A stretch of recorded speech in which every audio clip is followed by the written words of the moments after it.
Welcome to day 130 of our one-year Bible reading plan. Today in 1 Kings 4-6, Solomon's wisdom leads to peace, prosperity, and the beginning of the glorious temple. In John 5 verses 1-30, Jesus heals a man at the pool and boldly declares his authority as the Son of God. Let's dive in. 1 Kings chapter 4. So King Solomon ruled over all Israel.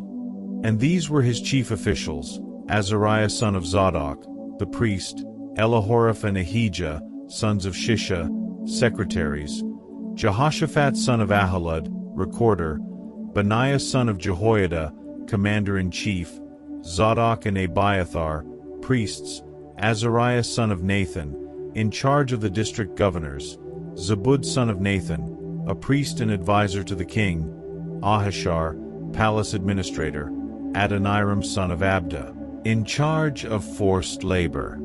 Solomon had 12 district governors over all Israel, who supplied provisions for the king and the royal household. Each one had to provide supplies for 1 month in the year. These are their names: Ben-Hur in the hill country of Ephraim, Ben-Deker in Makaz, Shalbim, Beth-Shemesh and Elon Beth-Hanan; Ben-Hezd in Araboth, Soko and all the land of Hepher were his; Ben-Abinadab in Naphot Dor, he was married to Taphath daughter of Solomon; Bana son of Ahilud in Tanakh and Megiddo, and in all of Beth-Shan next to Zarathan below Jezreel. From Beth-Shan to Abel-Meholah across to Jokmeam, Ben-Geber in Ramoth-Gilead, the settlements of Jair son of Manasseh in Gilead were his, as well as the region of Argob and Bashan and its 60 large walled cities with bronze gate bars. Ahinadab son of Iddo in Mahanaim, Ahamaz in Naphtali, he had married Basemath daughter of Solomon; Bana son of Hushai in Asher and in Aloth; Jehoshaphat son of Paruah in Issachar; Shimi son of Elah in Benjamin; Geber son of Uri in Gilead, the country of Sihon king of the Amorites, and the country of Og king of Bashan. He was the only governor over the district. The people of Judah and Israel were as numerous as the sand on the seashore. They ate, they drank, and they were happy. And Solomon ruled over all the kingdoms from the Euphrates River to the land of the Philistines, as far as the border of Egypt. These countries brought tribute and were Solomon's subjects all his life. Solomon's daily provisions were 30 cores of the finest flour and 60 cores of meal, 10 head of stall-fed cattle, 20 of pasture-fed cattle, and 100 sheep and goats, as well as deer, gazelles, roebucks, and choice fowl. For he ruled over all the kingdoms west of the Euphrates River, from Tifsa to Gaza, and had peace on all sides. During Solomon's lifetime, Judah and Israel, from Dan to Beersheba, lived in safety, everyone under their own vine and under their own fig tree. Solomon had 4,000 stalls for chariot horses, and 12,000 horses. The district governors, each in his month, supplied provisions for King Solomon and all who came to the king's table. They saw to it that nothing was lacking. They also brought to the proper place their quotas of barley and straw for the chariot horses and the other horses. God gave Solomon wisdom and very great insight, and a breadth of understanding as measureless as the sand on the seashore. Solomon's wisdom was greater than the wisdom of all the people of the East, and greater than all the wisdom of Egypt. He was wiser than anyone else, including Ethan the Ezrahite, wiser than Heman, Chalcol, and Darda, the sons of Mahal. And his fame spread to all the surrounding nations. He spoke 3,000 proverbs, and his songs numbered 1,005. He spoke about plant life, from the cedar of Lebanon to the hyssop that grows out of walls. He also spoke about animals and birds, reptiles and fish. From all nations people came to listen to Solomon's wisdom, sent by all the kings of the world, who had heard of his wisdom. 1 Kings chapter 5. When Hiram king of Tyre heard that Solomon had been anointed king to succeed his father David, he sent his envoys to Solomon, because he had always been on friendly terms with David. Solomon sent back this message to Hiram: "You know that because of the wars waged against my father David from all sides, he could not build a temple for the name of the Lord his God until the Lord put his enemies under his feet. But now the Lord my God has given me rest on every side, and there is no adversary or disaster. I intend, therefore, to build a temple for the name of the Lord my God, as the Lord told my father David, when he said, 'Your son whom I will put on the throne in your place will build the temple for my name.' So give orders that cedars of Lebanon be cut for me. My men will work with yours, and I will pay you for your men whatever wages you set.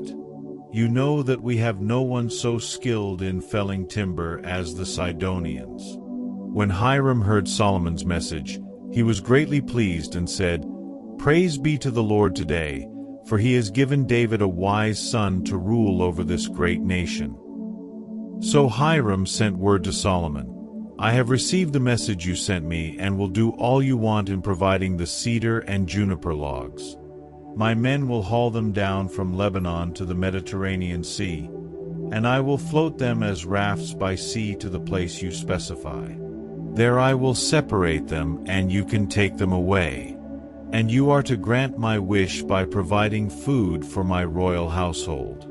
In this way Hiram kept Solomon supplied with all the cedar and juniper logs he wanted, and Solomon gave Hiram 20,000 cores of wheat as food for his household, in addition to 20,000 baths of pressed olive oil. Solomon continued to do this for Hiram year after year.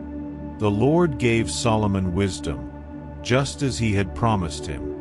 There were peaceful relations between Hiram and Solomon, and the two of them made a treaty. King Solomon conscripted laborers from all Israel, 30,000 men. He sent them off to Lebanon in shifts of 10,000 a month, so that they spent 1 month in Lebanon and 2 months at home. Adoniram was in charge of the forced labor. Solomon had 70,000 carriers and 80,000 stonecutters in the hills, as well as 3,300 foremen who supervised the project and directed the workers. At the king's command, they removed from the quarry large blocks of high-grade stone to provide a foundation of dressed stone for the temple. The craftsmen of Solomon and Hiram and workers from Byblos cut and prepared the timber and stone for the building of the temple. 1 Kings chapter 6. In the 480th year after the Israelites came out of Egypt, in the 4th year of Solomon's reign over Israel, in the month of Ziv, the 2nd month, he began to build the temple of the Lord. The temple that King Solomon built for the Lord was 60 cubits long, 20 wide and 30 high. The portico at the front of the main hall of the temple extended the width of the temple, that is 20 cubits, and projected 10 cubits from the front of the temple. He made narrow windows high up in the temple walls. Against the walls of the main hall and inner sanctuary he built a structure around the building, in which there were side rooms. The lowest floor was 5 cubits wide, the middle floor 6 cubits, and the third floor 7. He made offset ledges around the outside of the temple so that nothing would be inserted into the temple walls. In building the temple, only blocks dressed at the quarry were used, and no hammer, chisel, or any other iron tool was heard at the temple site while it was being built. The entrance to the lowest floor was on the south side of the temple. A stairway led up to the middle level and from there to the third. So he built the temple and completed it, roofing it with beams and cedar planks. And he built the side rooms all along the temple. The height of each was 5 cubits, and they were attached to the temple by beams of cedar. The word of the Lord came to Solomon, "As for this temple you are building, if you follow my decrees, observe my laws and keep all my commands and obey them, I will fulfill through you the promise I gave to David your father. And I will live among the Israelites and will not abandon my people Israel." So Solomon built the temple and completed it. He lined its interior walls with cedar boards, paneling them from the floor of the temple to the ceiling, and covered the floor of the temple with planks of juniper. He partitioned off 20 cubits at the rear of the temple with cedar boards from floor to ceiling to form within the temple an inner sanctuary, the most holy place. The main hall in front of this room was 40 cubits long. The inside of the temple was cedar, carved with gourds and open flowers. Everything was cedar. No stone was to be seen. He prepared the inner sanctuary within the temple to set the Ark of the Covenant of the Lord there. The inner sanctuary was 20 cubits long, 20 wide and 20 high. He overlaid the inside with pure gold, and he also overlaid the altar of cedar.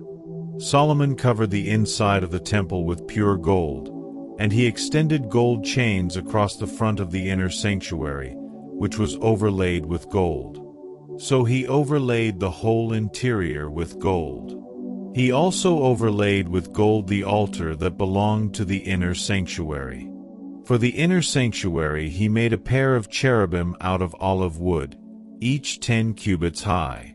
One wing of the first cherub was 5 cubits long, and the other wing 5 cubits, 10 cubits from wing tip to wing tip. The second cherub also measured 10 cubits, for the 2 cherubim were identical in size and shape. The height of each cherub was 10 cubits. He placed the cherubim inside the innermost room of the temple, with their wings spread out. The wing of one cherub touched one wall, while the wing of the other touched the other wall, and their wings touched each other in the middle of the room. He overlaid the cherubim with gold. On the walls all around the temple, in both the inner and outer rooms, he carved cherubim, palm trees, and open flowers. He also covered the floors of both the inner and outer rooms of the temple with gold. For the entrance to the inner sanctuary he made doors out of olive wood that were 1/5 of the width of the sanctuary. And on the 2 olive wood doors he carved cherubim, palm trees, and open flowers, and overlaid the cherubim and palm trees with hammered gold. In the same way, for the entrance to the main hall, he made door frames out of olive wood that were 1/4 of the width of the hall. He also made 2 doors out of juniper wood, each having 2 leaves that turned in sockets. He carved cherubim, palm trees, and open flowers on them, and overlaid them with gold hammered evenly over the carvings. And he built the inner courtyard of 3 courses of dressed stone and 1 course of trimmed cedar beams. The foundation of the temple of the Lord was laid in the 4th year, in the month of Ziv.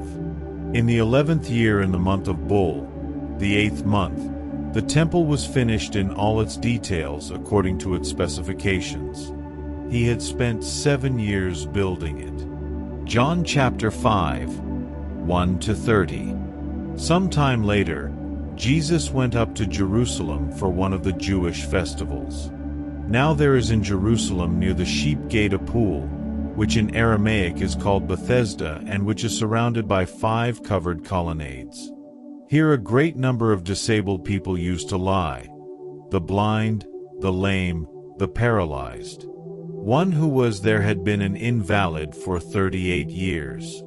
When Jesus saw him lying there and learned that he had been in this condition for a long time, he asked him, "Do you want to get well?" "Sir," the invalid replied, "I have no one to help me into the pool when the water is stirred. While I am trying to get in, someone else goes down ahead of me." Then Jesus said to him, "Get up, pick up your mat and walk." At once the man was cured. He picked up his mat and walked. The day on which this took place was a Sabbath, and so the Jewish leaders said to the man who had been healed, "It is the Sabbath. The law forbids you to carry your mat." But he replied, "The man who made me well said to me, 'Pick up your mat and walk.'" So they asked him, "Who is this fellow who told you to pick it up and walk?" The man who was healed had no idea who it was, for Jesus had slipped away into the crowd that was there. Later Jesus found him at the temple and said to him, "See, you are well again. Stop sinning or something worse may happen to you." The man went away and told the Jewish leaders that it was Jesus who had made him well. So, because Jesus was doing these things on the Sabbath, the Jewish leaders began to persecute him. In his defense, Jesus said to them, "My Father is always at his work to this very day, and I too am working." For this reason they tried all the more to kill him. Not only was he breaking the Sabbath, but he was even calling God his own Father, making himself equal with God. Jesus gave them this answer, "Very truly I tell you, the Son can do nothing by himself. He can do only what he sees his Father doing, because whatever the Father does the Son also does. For the Father loves the Son and shows him all he does. Yes, and he will show him even greater works than these, so that you will be amazed. For just as the Father raises the dead and gives them life, even so the Son gives life to whom he is pleased to give it. Moreover, the Father judges no one, but has entrusted all judgment to the Son, that all may honor the Son just as they honor the Father. Whoever does not honor the Son does not honor the Father, who sent him. Very truly I tell you, whoever hears my word and believes him who sent me has eternal life and will not be judged but has crossed over from death to life. Very truly I tell you, a time is coming and has now come when the dead will hear the voice of the Son of God, and those who hear will live. For as the Father has life in himself, so he has granted the Son also to have life in himself. And he has given him authority to judge because he is the Son of Man. Do not be amazed at this, for a time is coming when all who are in their graves will hear his voice and come out. Those who have done what is good will rise to live, and those who have done what is evil will rise to be condemned. By myself I can do nothing. I judge only as I hear, and my judgment is just, for I seek not to please myself but him who sent me. Thank you for joining today's Bible reading. Solomon built a temple for God's presence. Today, Jesus shows us the power of God in action. Let's keep following the Word and growing deeper in faith. See you tomorrow.